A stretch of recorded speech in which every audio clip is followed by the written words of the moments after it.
Got it. Week 24. Week 24, since I turned 49, I get to chat to people I find interesting or I want to know more about.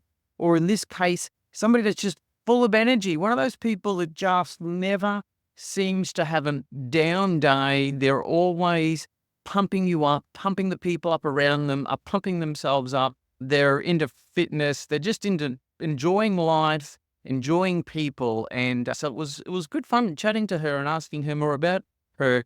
I knew parts of her story because we used to work together. So that's how I came to know about her various little hobbies and what she's doing now. So I reached out to her and said, bring some of your energy here and let's have a chat. So let's go and meet her.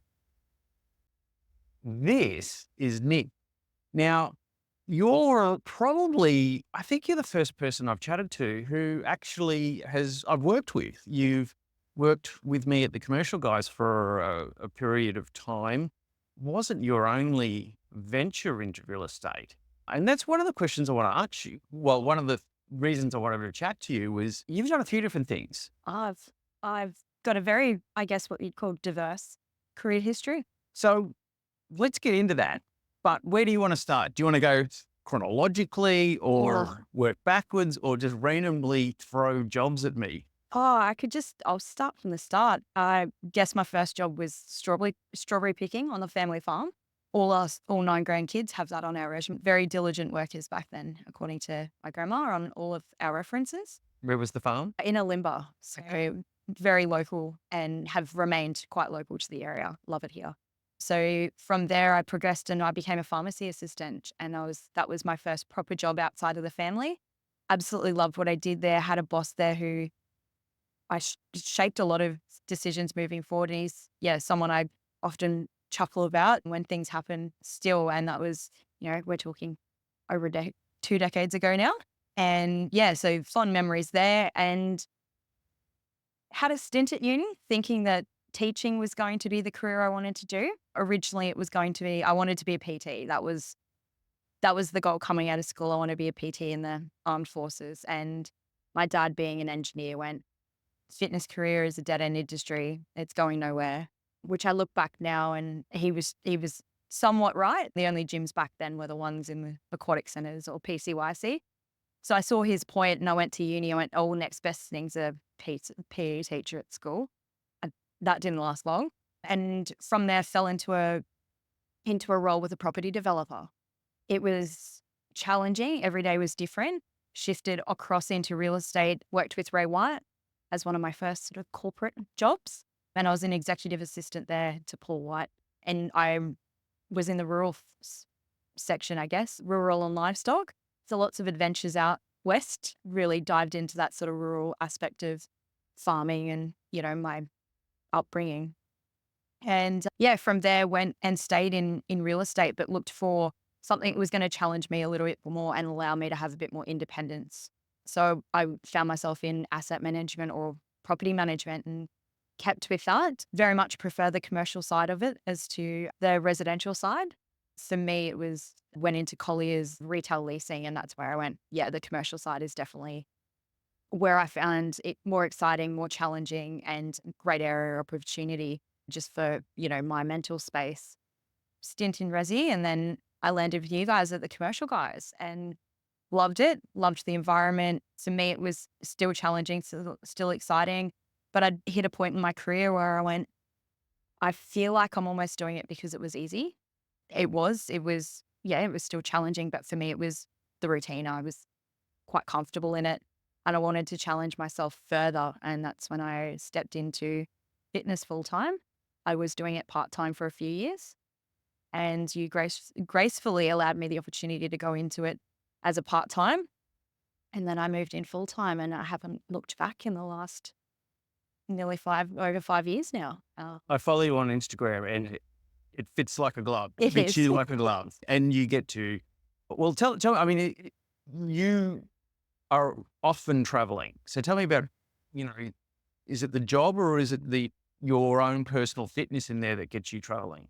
For me, I don't travel as much anymore. I've moved out of the head office space into a location, but the travel was my own personal drive, and it was one of those things. I managed the Aspley. I stepped into Aspley as a part-time coach, Within a few months was promoted to their manager and managed that to be the top 5 location, or one of the top 5 performing locations over the, 3.5 years I managed it.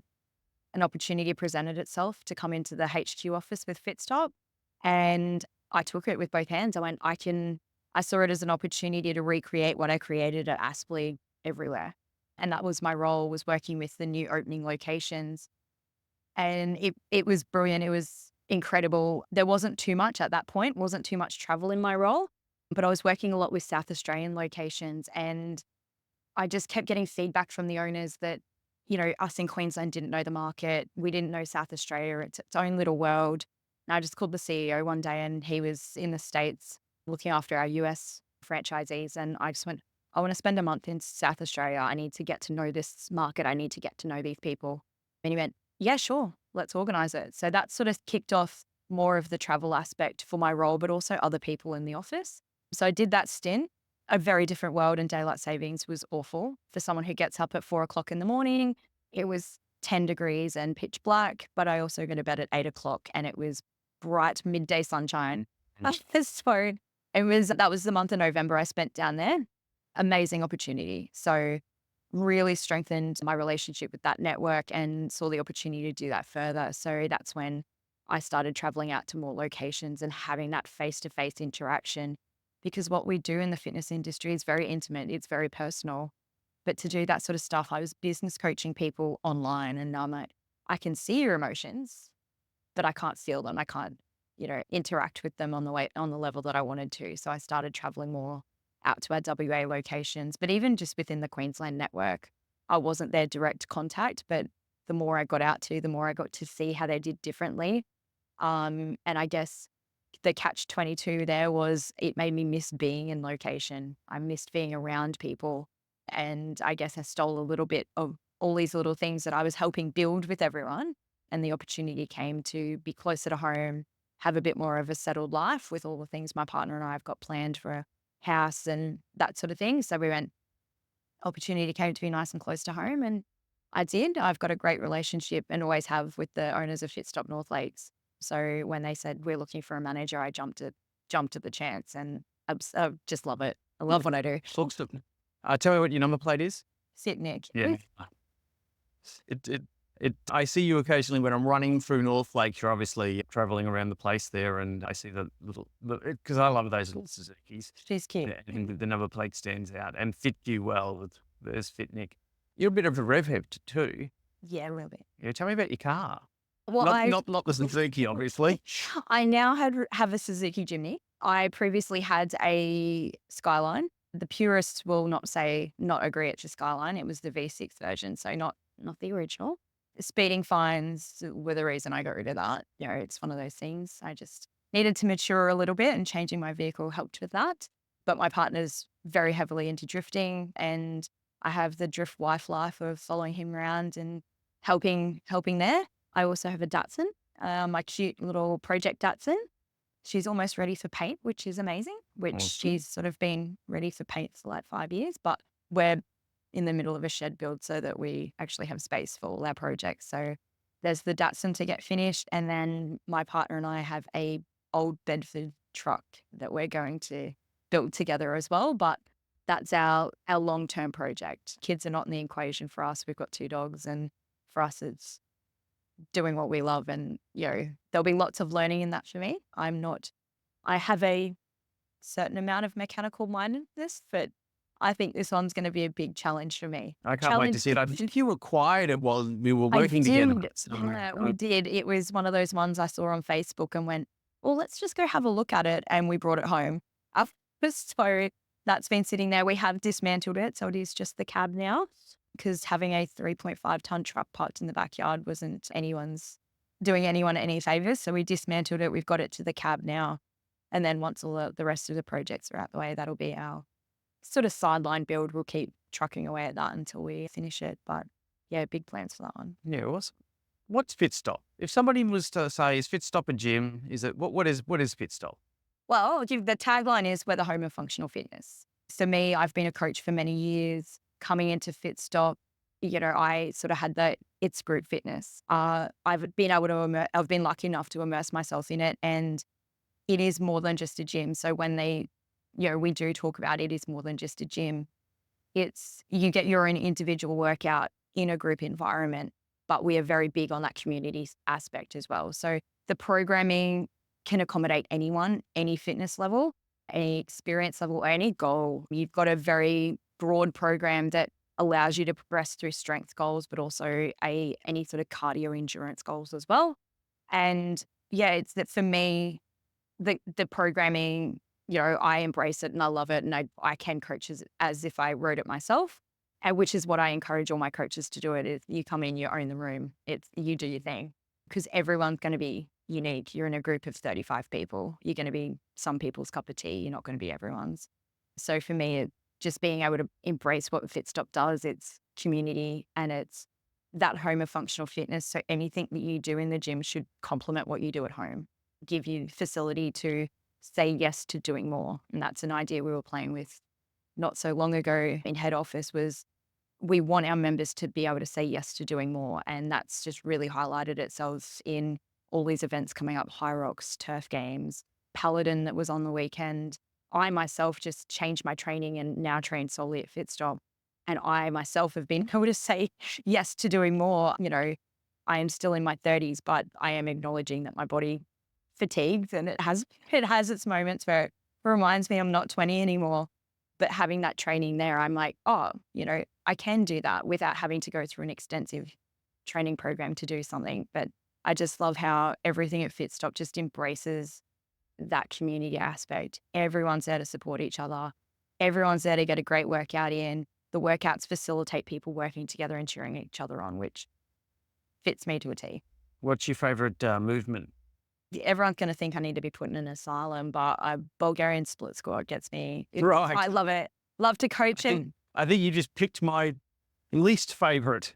It's my favorite movement to coach. It's my favorite movement to, include in all my training program. I don't know why. It's that love-hate relationship, but it's that one movement that you'll get me happy with every time. I didn't know what they were until this year, and my run coach added them to my strength program. And while I hate them, I certainly understand the benefit of them now. You can feel the good they're doing as you're doing them. Your fitness journey has also seen you reach some heights. I've seen you, where I've seen photos of you on a stage wearing those, bikinis you don't take to the water type bikinis. Yeah. What was that? What was that stuff? Well, I guess alongside my career diversity, I myself have had a diverse sports. I call myself the ultimate sportsman, and I'm always happy to get involved in anything. Competitive hockey growing up, moved into a bit of triathlon. I can't ride a bike to save my life, so that didn't work out too well. My very first triathlon, the elites were coming behind me, and I actually got off my bike and put it on the footpath and waited till they went past. And then finished. I was last in my age group, but I had a great time. Love the swim, love the run. The bike will never be friends, which my partner hates because he's a ex-Australian Queensland BMX rider. And loves to go for a ride on Sundays. And I couldn't think of anything worse. I'll go for a run instead. And then I sort of was just training, and I wasn't training with any intensity or goal in mind. I was going through the motions. And a friend of mine had recently competed in bodybuilding, and I, like most people, thought bodybuilding was just buff men doing their thing. And it opened my eyes up to a completely different world of training. So I put myself through prep, or I got a coach and went through prep to do bodybuilding. Ended up placing fifth in my age division. It's my very first show. My feedback at the time was that my legs were too big, which I knew growing up, hockey and all those sort of things, that was probably going to be a bit of feedback there. Had an absolute ball doing it. So I loved the absolute discipline that you had to have through that training. Suits me, organized, routine, having that set 30 weeks of just one thing after another, tick the boxes, and this is what your result will be. And I loved coming out of that going, yeah, cool, that's what I can do. This is what I'll do next. So I did plan to do another show after that. Unfortunately, COVID hit. I was very close to stage again, was in the middle of a prep then, and the shows got cancelled. reset myself, got into prep again. And then Queensland were having those really fun snap 3-day lockdowns. Mentally, for me, if the shows had been cancelled again, I knew I'd never compete again. So I withdrew myself. My partner was happy. He's like, great, we get to go out to dinner again. We get to have a life again. So, it was the right time. So I did that comp, dabbling with the idea of doing another one at the moment, more so a challenge to myself as a coach, because I loved the programming side of it and all of that. So, moved away from bodybuilding, moved into group fitness where I am now. Absolutely love what I do in that group fitness space. I still do PT as well. So I get to branch out into my coaching side where I get my creativeness, but also my own training now. I'm looking for what am I doing next? I trained for High Rocks and competed in High Rocks. That was probably the most humbling, hardest thing I've ever done in my life. And can't wait to do it again next year. Yeah. Didn't get to complete it, which I was disappointed in. But for me, I've got a back injury that was plaguing me leading into it. It flared up on the last exercise of the whole thing. So I chose to withdraw, just knowing that as a coach, if I'm out, I'm out. So cannot wait for that to come back next year. And then more recently competed in Paladin, which was another fitness race. So I've sort of found a love for that really hybrid run movement, hybrid style training and event. So looking forward to the next ones coming up and preparing myself for those, but also trying to challenge myself as a coach, thinking if I am to do a prep or go back to the bodybuilding stage, for me, it would be, I would coach myself just to see what I've got as a coach. It's great to see you again. Thank you very much for chatting to me. No worries. Thank you. All you need is an epic program, banging playlist, and just good people around you.